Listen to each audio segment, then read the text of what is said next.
Tic-tac, tic-tac, tic-tac, tic-tac. Un message à tous les warriors du monde entier, mais surtout aux warriors de Kinshasa. Rendez-vous, c'est dimanche 25 août, au terrain municipal de Bandal, pour célébrer le 10 ans de la FIF, le 10 ans de la Fondation Fali Ipupa. Le terrain municipal à Bandal, Bana Kin, Bana Mokili Mobimba, Bana Bandal, Boya et Belé, dimanche à 15 h, vêtu de blanc. On a entré la Bino. 15 h, terrain municipal de Bandal pour les 10 ans de la fondation. Je suis en blanc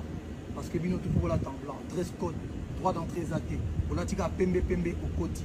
Dimanche le 25 août au terrain municipal de Bandal. Oya Ebele et puis concert.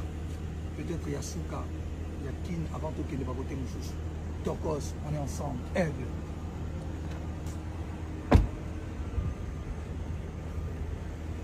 Okoki kokosa bato mais okokosa conscience na yo moko te eloba bakolo nzambe azalaka toujours na raison po ye mutu asala mokili yo koswana na nzambe le vieux père asekaka na ye po azalaka na kanda te bino moko boyebi nalingi bino to bosabone na chaîne oyo mpe mwa kala mais tu veux pas t'abonner mais pourquoi lelo tozongi lisusu na kati ya masolo ya miziki ndenge nayebisaka bino ke miziki ezali esika ya divertissement toyaka poto sepela maloba nange soyo te po yebike ndenge maloba nange eza vérité tango tolobaka ke les mutu aza les premiers bondimaka te oyebike na bakongolais wenge muzika eyela biso système ya bralima système ya bainibra po lokoso elekaka bango mingi balingaka kaka ke miziki na bango betama kofele bazwaka mbongo na babralima mpe batimbela bango balinga liso kopesa bango bacontrate yango baconcert libanda esila omoni baconcert esila bana Kinshasa bazolela concert e baconcert eza koya te po bralima epesaka bango liso contrate e botola ba contrat nyonso oyo nyonso azalaka na Kinshasa bino moko boyebi masolo na ekendaka mais le king Fali Ipupa azotala talaka ke fondation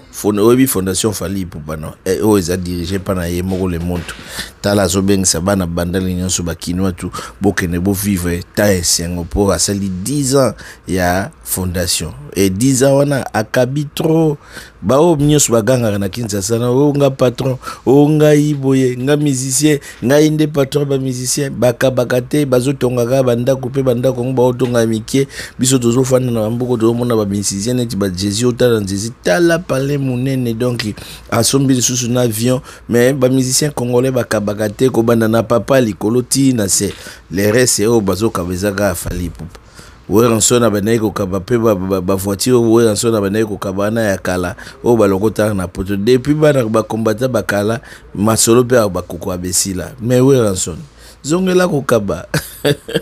est-ce que fondation Werezala kaka bana bandele kinda babio ba fondation madesu na ba kwangezali nazo seka pona na kanda te yo yebiti wana le vieux père et l'homme se signature beau s'abonner c'est-à-dire Fali Ipupa azani na concert de revoir wana na okosa bino te na bino concert de revoir abengisi batu tout bolata pembe so lati pembe do okota te so lati pembe ndo koti droit d'entrée yango wana toko sina ndenga mukete pesa ye ya la bail ya la popopo ya la po apola abazo pola bazo ndimate bazo kuswana baode bate baba nayi kofinga batu maka uzi azo finga me ba yebisi yaka ke inzoka ye pazalaka azalaka uvewe na seki en tout cas makambo yo no dotika gombane dotika la tiki na lo baiso te bambote belé na bino tout celui-ci c'est bambote belé fanela bakala bambote belé Thomas bambote belé Thierry Demeli Simon Mampers bambote belé ba bisou na bino tout di muntu bambote na bino tout vraiment on est ensemble toujours tokos à suivre bye bye.